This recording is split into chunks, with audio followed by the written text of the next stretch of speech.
For this session on international response and responsibilities towards the persecuted, our moderator, Professor Ryan Morrow, is not feeling well today, so he could not be here with us.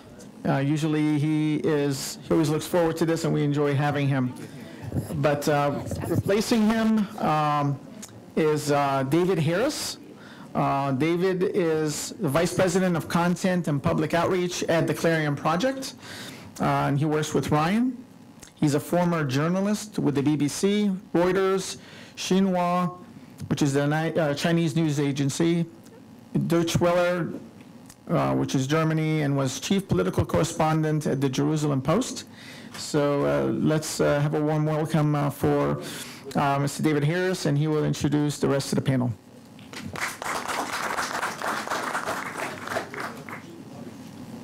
Thank you very much indeed, and good afternoon. I am very, very last-minute replacement, so if I get some of the facts wrong in introducing our esteemed panel, please forgive me. Before I start, I just want to make some very brief remarks myself. The number one thing that I want to say, because for me to stand in this building and having an open microphone is a blessing that we cannot take for granted in the 21st century. This is one of the only countries in the world where we can say every single word that we want, and we can say it proudly and openly without the fear of persecution. And we should say, God bless these United States of America. I just want to say one other comment about Lord Alton. I know him as David Alton. This idea of Lord is something that comes later in life. It's not something that you're born with. When I was a kid, I was kind of interested in politics, but didn't understand that much. And at the time, I felt very sorry for a political party, which was the Liberal Party, because there were the Conservatives and there was Labour, and we had, you know, the famous leaders, Harold Wilson and Edward Heath when I was growing up, and obviously Margaret Thatcher and so on. And there was this sort of poor little political party that was stuck in the middle that nobody ever really took very seriously. And then there came a group of people in the Liberal Party who spoke up for what they believed in, even though it was sometimes unpopular. They believed in political reform to create a more just and fairer society in the United Kingdom. And amongst them, and I would say today, clearly, first amongst them, was David Alton. And he doesn't know this, but he had a very strong impact on my personal life. And the fact that I entered the political world as a political correspondent and so on, and the fact that I am standing here today and actually at the same podium as someone as great and wonderful and a true politician who tries truly to affect change, and we're going to hear from more people like that in the next couple of minutes, for me is just an incredible honor. So thank you, sir. I'm Jewish. I live in the State of Israel.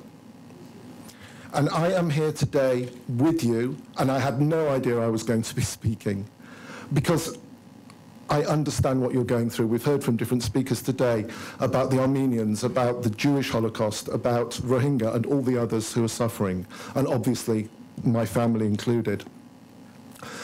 And you cannot fight this battle on your own. You cannot just be Egyptian or Armenian. You have to do it together. And it's been a phenomenal journey for my organization, the Clarion Project. Over the last couple of years, we made a film called Faith Keepers, which you're going to see later on. And what's amazing is we're a mixture of Jews and Christians and Muslims and indeed people who don't believe. But it's taken us as a group to go out there and promote. It's taken us, my CEO is Jewish, he's a rabbi. And we have had to be champions for these people who are voiceless in the Middle East. And I think it behooves all of us to put aside religious, political, ethnic, social divides and try to fight, in this case, for the Copts, and in all the other cases for the poor and downtrodden around the world and on our own doorstep. And if I can just add, and I will keep these comments incredibly short, you've been asking, what can we do? The approach that Clarion Project takes, we've just shifted, because we always thought you have to do top-down. You have to go to, parliaments and Congress. We're starting to shift, and we're starting to go bottom-up. And we think that the power of local communities is incredible. You start in your church, as we've heard, and your church passes its message on to the church down the road, and you form a grouping. And then other organizations in your town find out about it, and they join in as well. And then together you can approach, don't just think about Congress. Remember, every single state in the United States has its own legislation. It's got its own body that you can go to, and these people are really accessible. And it's much easier to get local media. Getting yourselves on CNN or Fox or MSNBC or whatever is very difficult to do, and it takes a lot of money. You need PR companies and clever campaigns. Your local newspapers, your local TV channels are crying out for coverage. Befriend these people, wine them and dine them, and it doesn't have to be expensive. Be their friend. Don't criticize the media, because if you criticize the media, they won't play ball with you. But all of us can affect change locally, and that begins to snowball and affects the policy debate on the national level. Just one other comment, that we at the Clarion Project are true partners of what you're doing. We have hundreds of thousands of subscribers. That list is open to you. I'm not going to give you the email addresses, but any of you that want to contact me with opinion pieces, with podcasts, with photos, with anything else that tells your story, we will share that with our people, and they will share it with their people. So please think of us as a true partner, and we are asking for nothing in return. Our panel today is going to look at the international side of things. Our first speaker, if anybody's not feeling well, you can refer to him because he also happens to be a surgeon, is the Hungarian ambassador to the United States, Dr. László Szabó. He is not only a doctor, but has had a very strong career in the world of pharmaceuticals, working in Indianapolis for Eli Lilly and Company, and then for Teva, Hungary. But in June of 2014, he was appointed to serve on the Hungarian Ministry of Foreign Affairs and Trade, first as State Secretary for Foreign Affairs and Trade, and then as Deputy Minister, Parliamentary State Secretary. And at that point, in 2014, he became, from 2014 until 2017, when he became the ambassador to the United States. Dr. Szabó is married with 3 children, and as he makes his way, do you want to speak from there, or you prefer to come up here? You can come. As he makes his way to the podium, you've heard today over and over the name Hungary. I think all of us owe Hungary a massive round of applause for what your country, sir, is doing in this particular struggle. Thank you.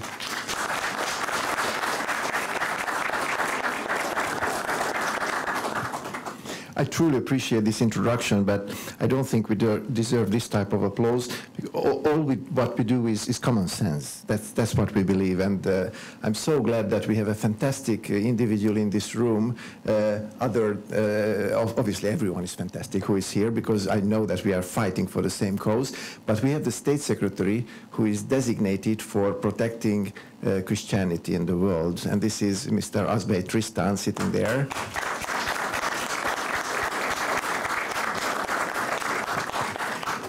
And I also have to talk about the fact that I feel sorry that he's the only state secretary in Europe who is trying to defend Christianity. 4 out of 5 people in the world who are harassed for their religion are Christians. And I think the world is shy to talk about it. That's why we really believe that if you want to help, you have to focus that help.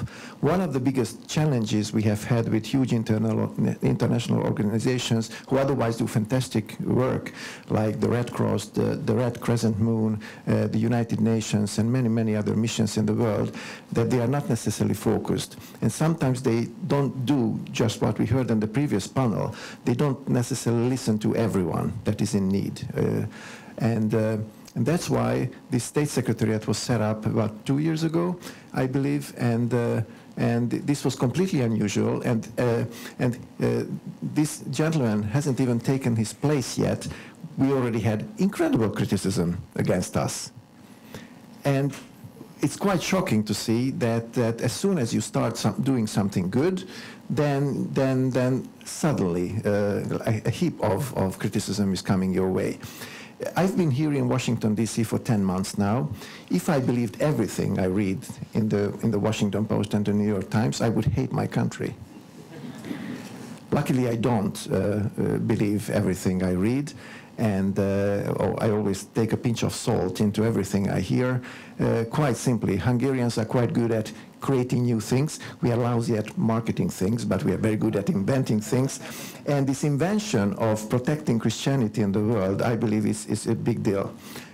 Now, Hungary is the only country in Europe, maybe in the world, I don't know, but in our constitution, in our foundational law, we actually state that we are a Christian country. And that's also very unusual these days in Europe. Hungary turned to Christianity in the year 1000, exactly. So we have been a Christian country for quite a long time, and I'm very happy to say that our Judeo-Christian heritage made us what we are today. This is not an exclusive club, of course, because we have lived together with Muslims all the time, Jews, and many, many other religions. I believe there are 26 officially sponsored and supported religions and churches now in Hungary, and the business is open for everyone. In Hungary, every single citizen who pays taxes can give 1% of their taxes to a church. They can designate 1% of their taxes to a church, which is a nice thing to do. If they don't want to, it's not mandatory, of course, but they can make their choice.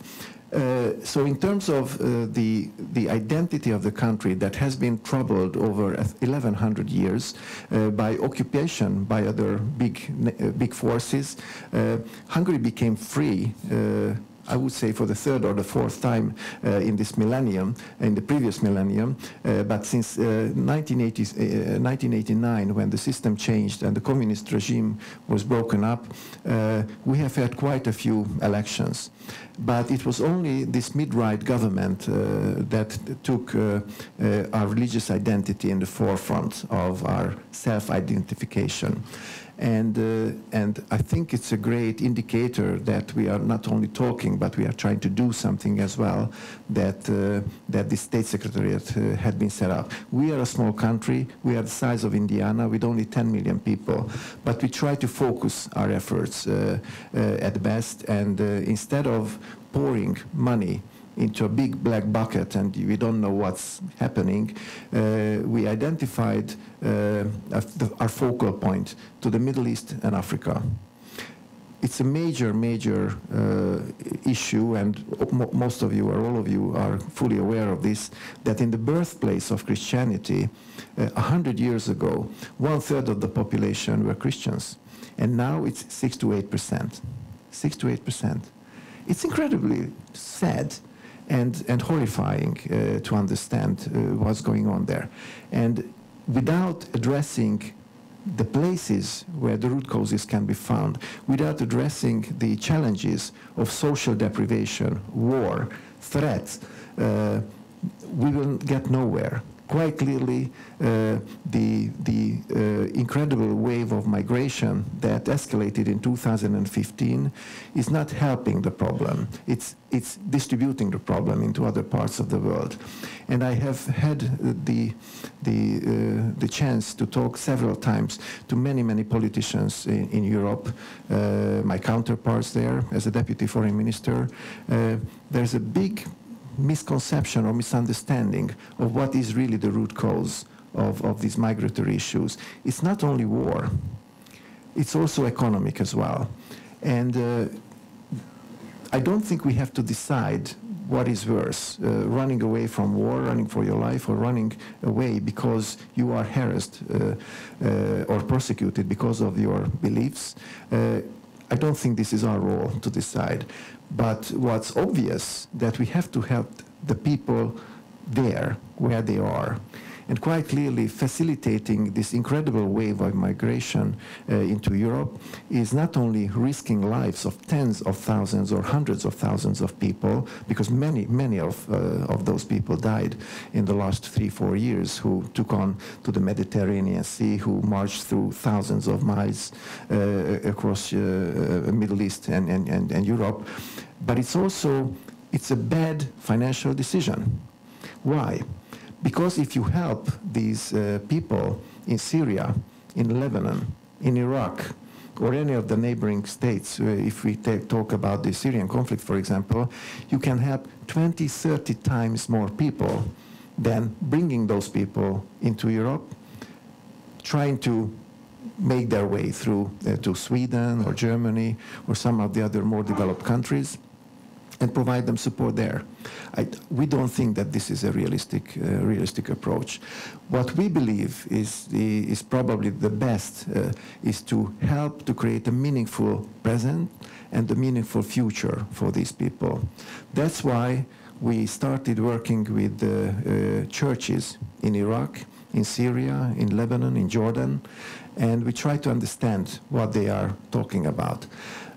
Since there's quite huge chaos still, both in Syria and Iraq, the only unifying force we were able to find to negotiate with were the churches, because they are the cohesive force.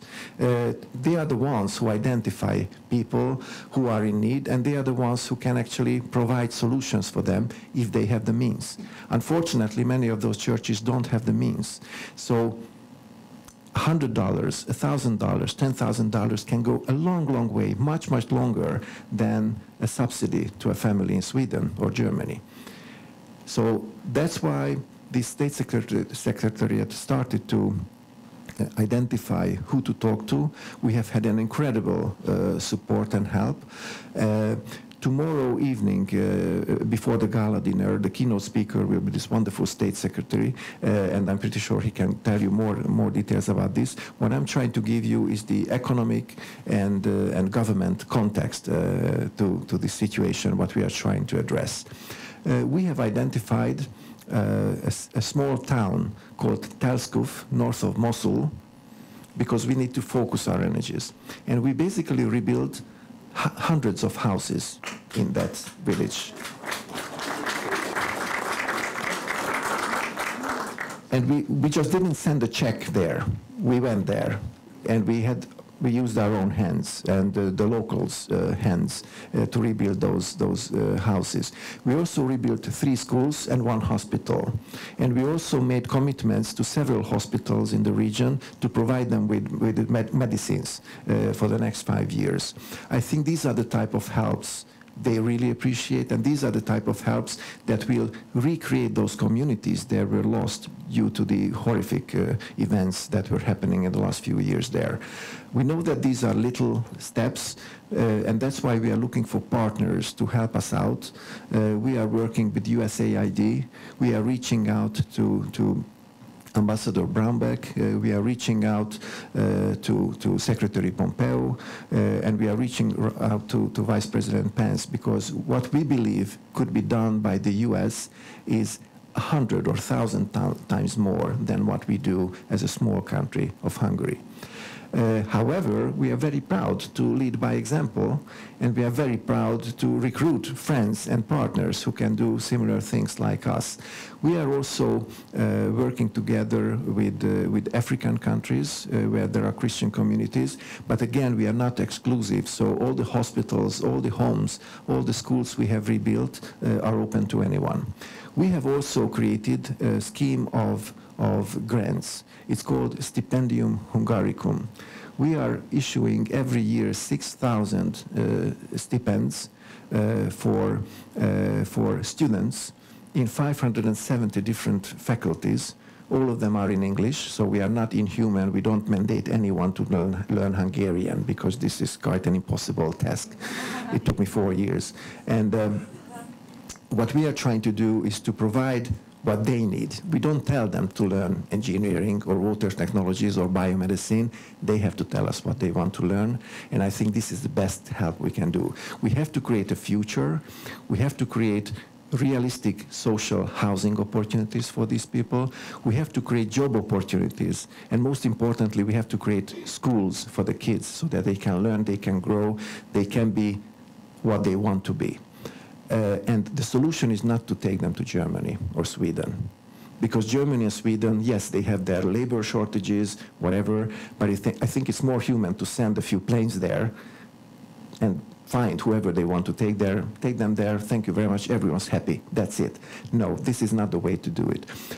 When we have had this incredible challenge with this migration crisis, I often told this anecdote. This is a joke, really. That two people are standing in a room, and they are staring at the ceiling, and the water is dripping down. One person tells the other, well, we have to find the pipe and close down the water so that we can stop this dripping. And the other one says, no, no, no, no, no, no, no. First we have to agree how we will distribute the water between all the rooms. And that's what has been happening with Europe for 3 years. How crazy is this? Absolutely crazy. If we spend all this energy, all this time, all this money to go there where the problem is and help those Syrians, help those people in Jordan, in Lebanon, we would be far much ahead of the situation. There's a global human catastrophe coming our way, and that's why we have to create meaningful solutions in those countries. And quite clearly, who else can afford this than Hungary, Sweden, Germany, the United States, France, and I could go on, the developed world. We have the solutions, we have the technology, we have to share. We have to go there, be there, understand what they need, and share. So I don't know, I can talk for hours, so I will probably stop here. I'm very happy to answer questions, and please use the opportunity to talk to this fantastic person, Tristan Asbey, later on as well. Any difficult questions I cannot answer, he will be able to do that. And I'm here in Washington, D.C., so we are really looking for partners. We are looking forward to this conference next month that was called together by Secretary Pompeo on religious freedom.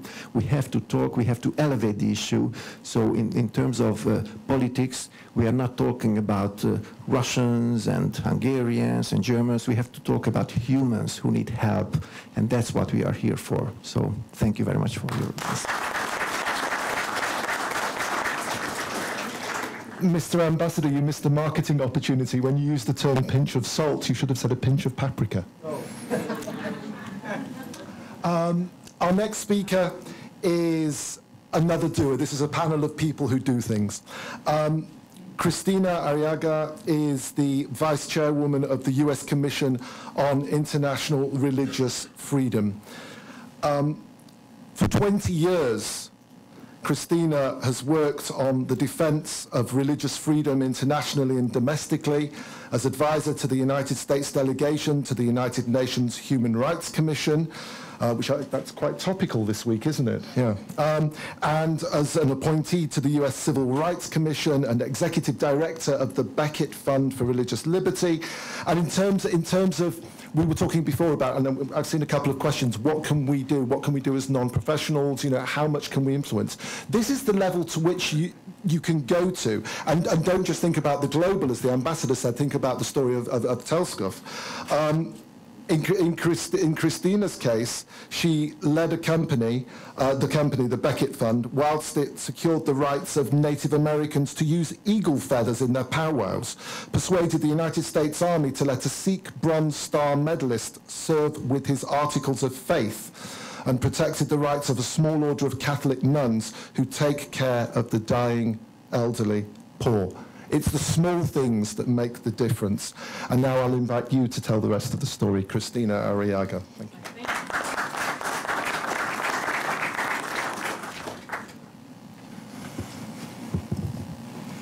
Thank you. I guess the notation from my bio that I'm married, I have 3 kids, a disobedient dog, 4 cats, and a lizard that won't die as well. So I'm the Vice Chairwoman of the United States Commission on International Religious Freedom, USERF. For those of you who are in Washington, you know we love acronyms. USERF is a body unlike any other. We are 9 commissioners, all unpaid volunteers. We are appointed by the President and by the leaders of the House and the Senate. I was appointed by the Speaker of the House. And we devote our entire year to working on a report that Congress mandates that we issue. And in that report, we make policy recommendations to the State Department, the White House, and to Congress. I have had the honor of being one of the commissioners who traveled to Egypt in 2017. We've made 2 trips to Egypt in the recent past. I really love Egyptians. You're a lively bunch. I'm sure you hear my accent. I'm Cuban-American. My father fled Fidel Castro's Cuba. My mother was a Holocaust survivor. I bet we have a lot in common. The same kind of meals and feisty spirit. In fact, I think last year there wasn't like a fight among 2 people here. I don't know. My fellow commissioner told me about this, but I'm like, I'm not scared. I'm Cuban. So, thank you for your work educating others. Do not take for granted what Americans, what members of Congress know about the plight of Egyptians. I'll give you an example. Just 2 years ago, I was working with the White House in a project called Know Your Neighbor, and it was about raising the profile of diverse religious groups in the United States. And in the process, we interviewed a number of people and filmed a video. And this Egyptian cop came up, and I said, what is the strangest thing that has happened to you? And he said, well, someone asked me last year where I was from, and I said I was Egyptian, and this American person said, well, that's not possible. And I said, why? He goes, because Egyptians are extinct. So we have a lot of work ahead of us, and the work that you do is very valuable. Please spread your work to many areas of American life.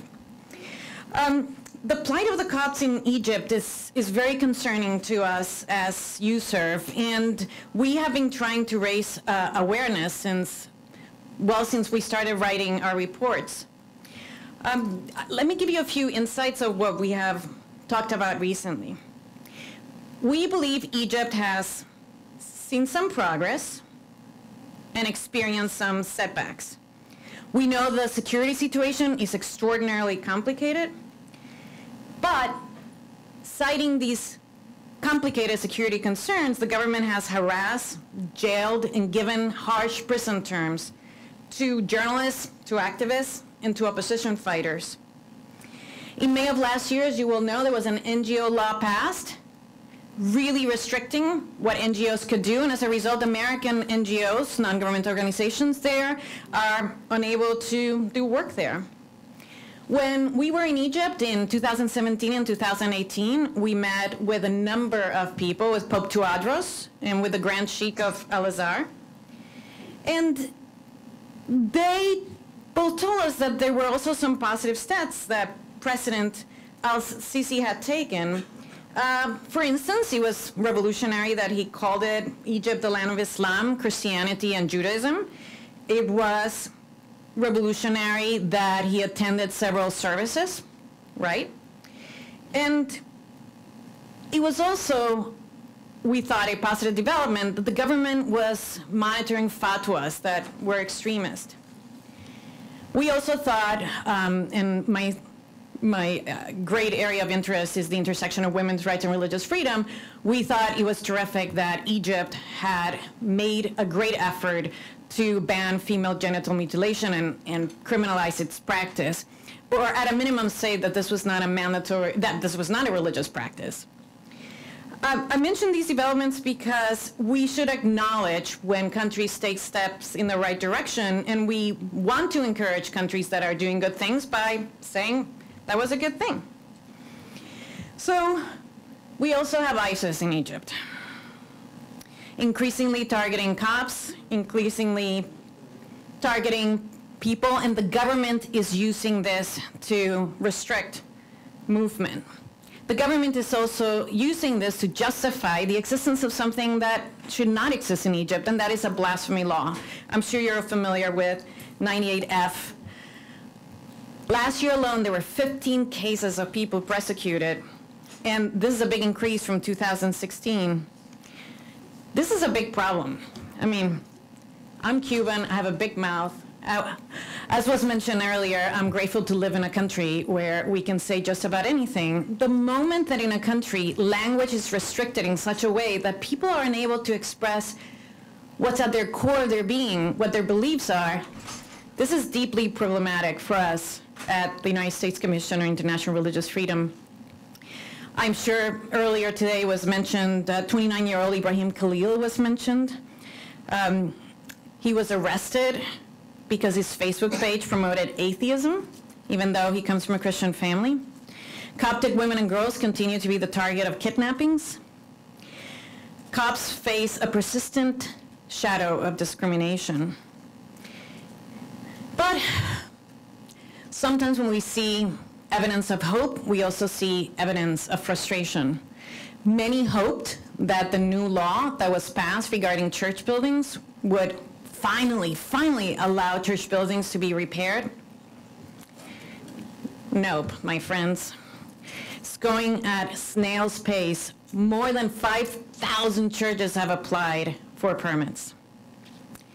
Only 155 churches and 62 service buildings have been approved. I mean, our government is pretty slow too, but this is pretty bad. 102? And then we added 60 buildings for social gatherings, for social occasions, and they added all of them. Dr. Dwight Bashir is here from the United States Commission on International Religious Freedom. If you wouldn't mind meeting with him afterwards, I will blame him for any error. Anything that's good, I wrote. Oh, yeah, and he's the new press guy, too, so you could talk to him afterwards, like corner him and tell him she should have had the right number of churches.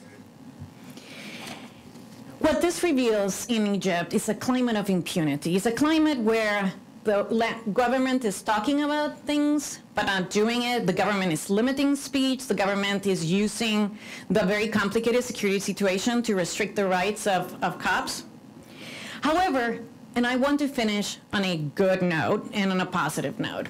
You also have terrific champions here, present, here in the capital, but also abroad. The UN Special Rapporteur for Religious Freedom, Ahmed Shahid, has been very active in Egypt. Also, the International Panel of Parliamentarians for Freedom of Religion and Belief held a conference in Munich in which they invited the Patriarch of Alexandria to speak.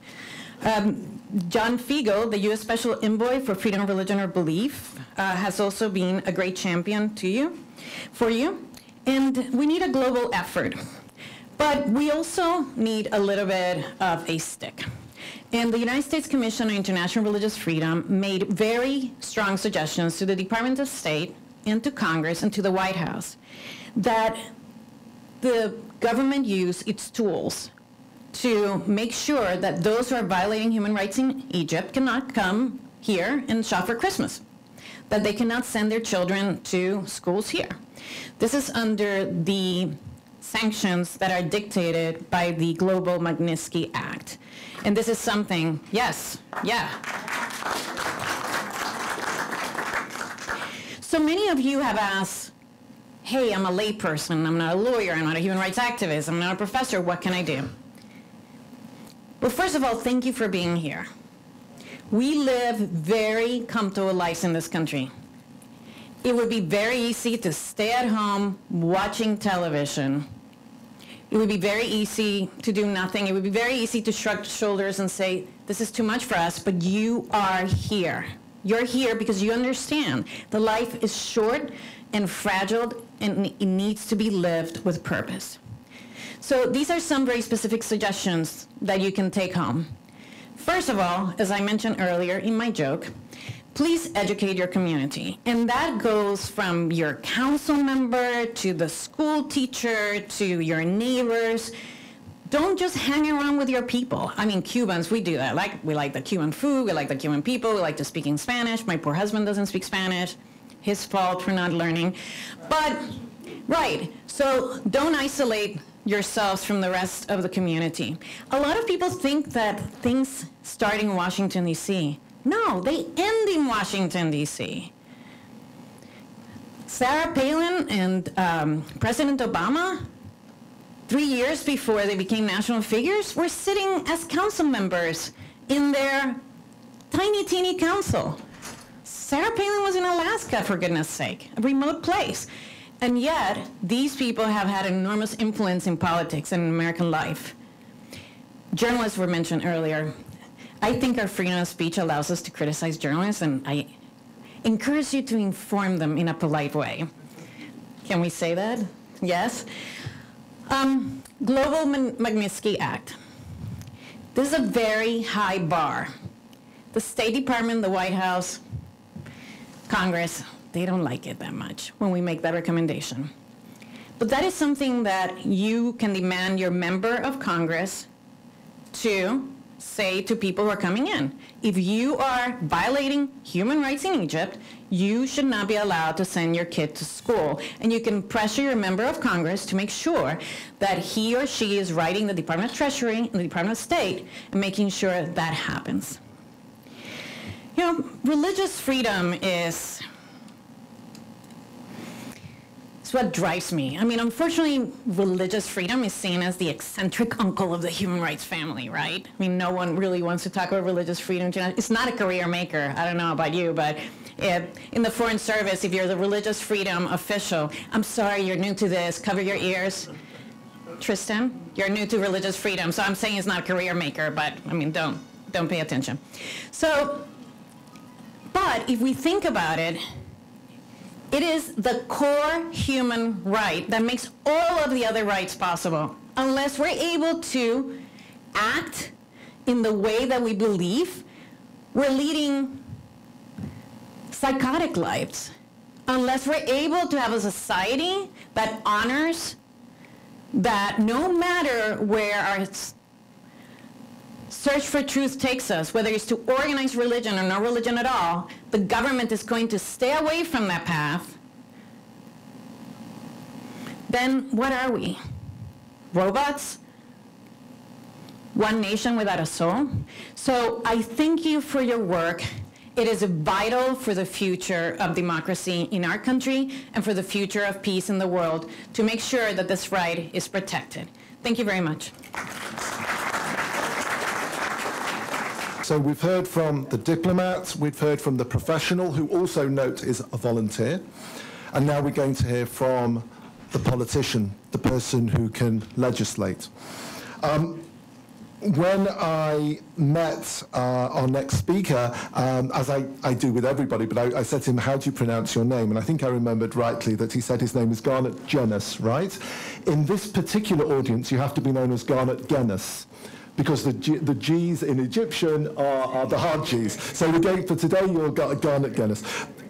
MP Genuis is the MP for the Alberta riding of Sherwood Park, Fort Saskatchewan. He's a deputy shadow. Look how old he is. Look how old he is. He's incredibly young, and this is just phenomenal. Deputy Shadow Minister of Foreign Affairs, which means in the ranks of the opposition. Previously, the Deputy Critic of Human Rights and Religious Freedom. Maternal grandmother is a Holocaust survivor. He studied public affairs, policy and management, philosophy in Ottawa, and much more importantly, of course, in the London School of Economics. His wife, Rebecca Lobo, is a family doctor and is the daughter of Pakistani Goan immigrants to Canada. And the reason that I saved you to last is because of one of the biographical notes. It says that in his first year as a parliamentarian, MP Genuis spoke 100,000 words in the chamber, which was more than all three of the political, the major party leaders combined. So I figured we'd better let the other people speak first before we invite you to the podium. MP Garnett Genuis, the floor is yours.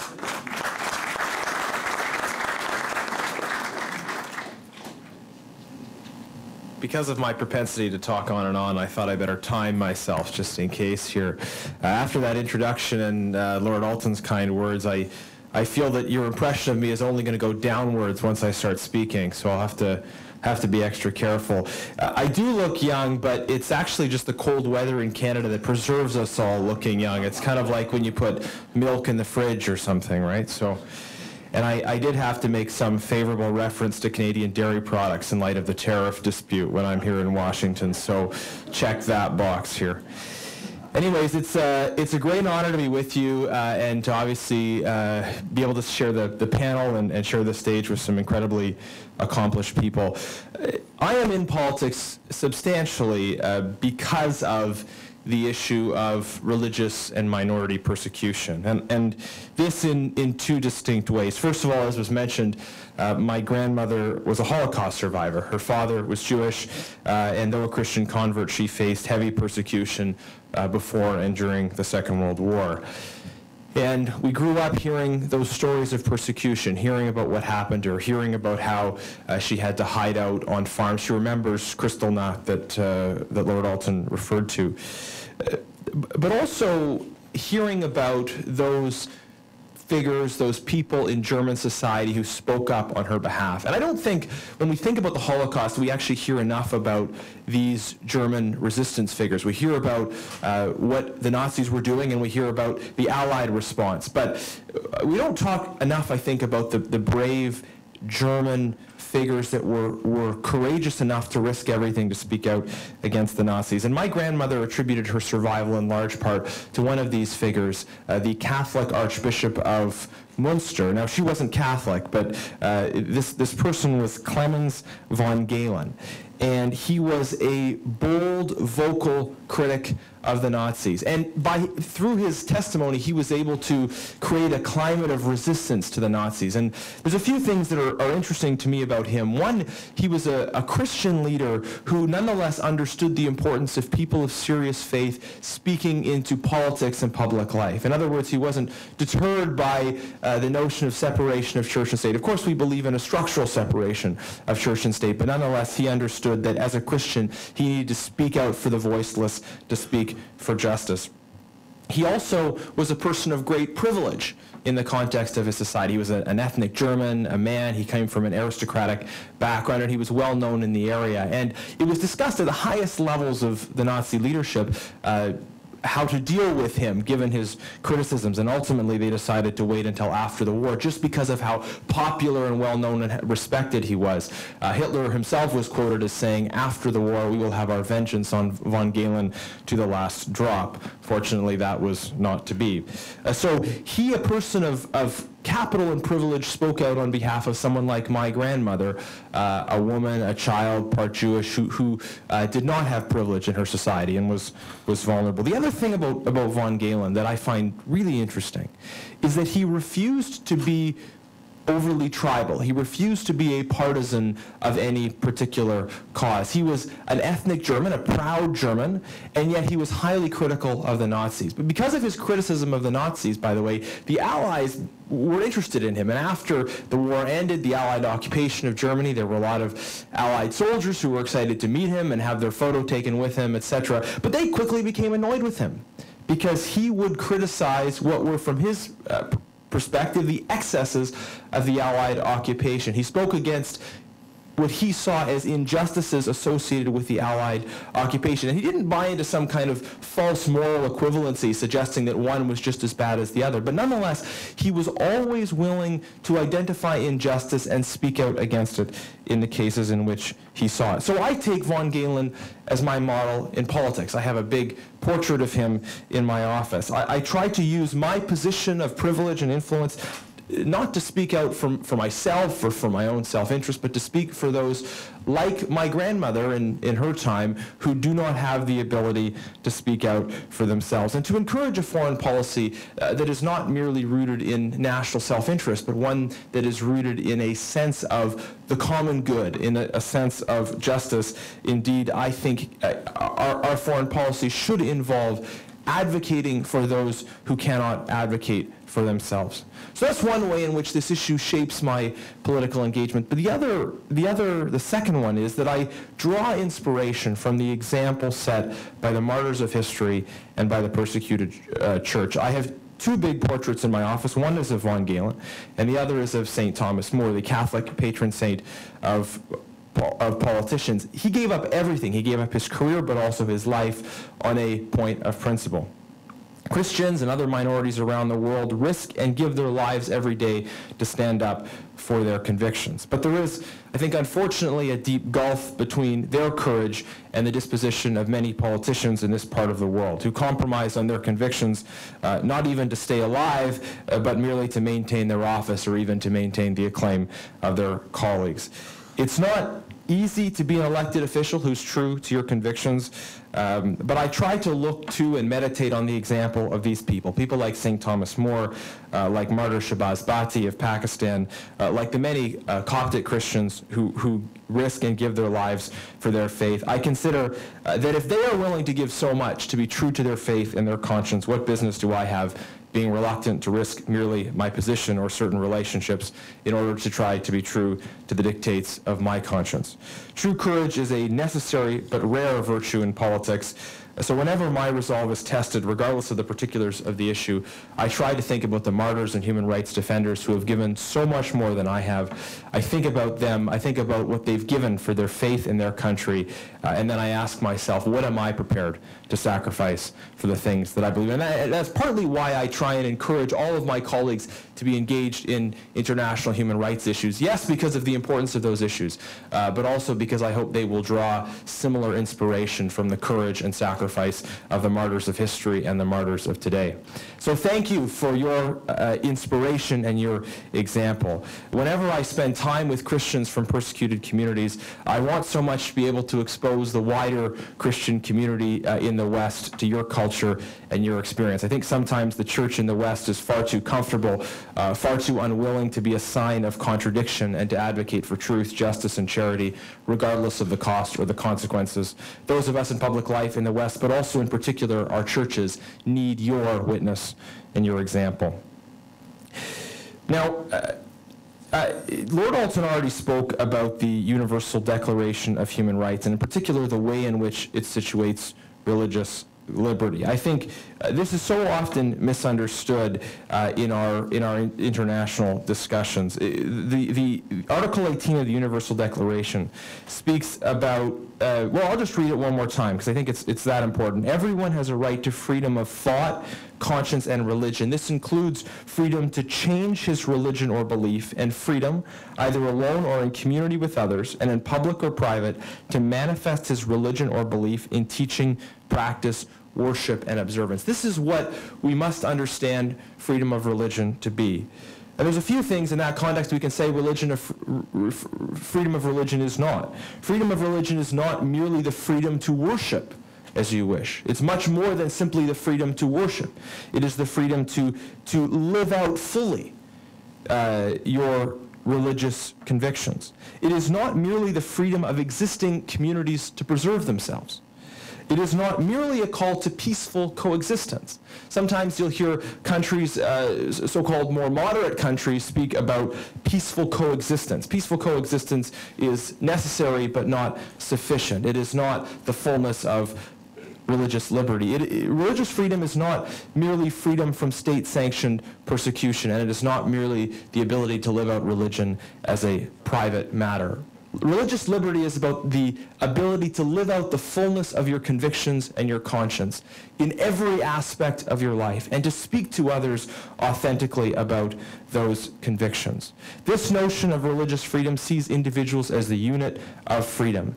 It appreciates the spiritual dimension of our life, the ability for us as individuals to look up into the sky and contemplate our place and come to rational, thought-out conclusions about it, that this is fundamentally what separates us from animals. It is the basis of our dignity, and it is something that has to be preserved in every case.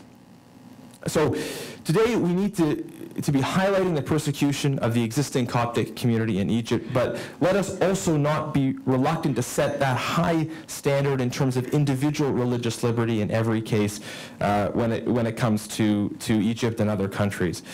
Muslim majority countries in particular, I would say, should not be subject to the soft bigotry of low expectations when it comes to the issue of religious liberty. Any laws prohibiting so-called apostasy, for example, are clear violations of the Universal Declaration of Human Rights. And I think we need to be constructively engaging with Egypt and with other countries to make these points clear. Again, not to buy into this idea that there are certain regions of the world, certain peoples where, well, there's a certain level of peaceful coexistence and that's just as good as it's going to get. No, we reject this soft bigotry of low expectations, and we call for the fullness of religious liberty as protected in the Universal Declaration of Human Rights.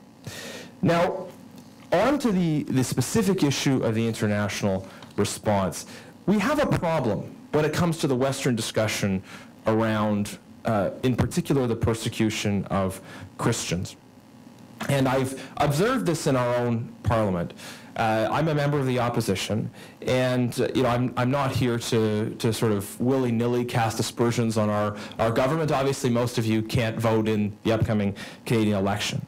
But I think it is illustrative of a broader problem in the liberal mindset. That, for instance, when I ask our Foreign Affairs Minister questions about Christian persecution, virtually always she fails to even say the word Christian in her response. I have on 3 separate occasions asked our Minister of Foreign Affairs, will you recognize the genocide against Yazidis and Christians in Syria and Iraq at the hands of Daesh?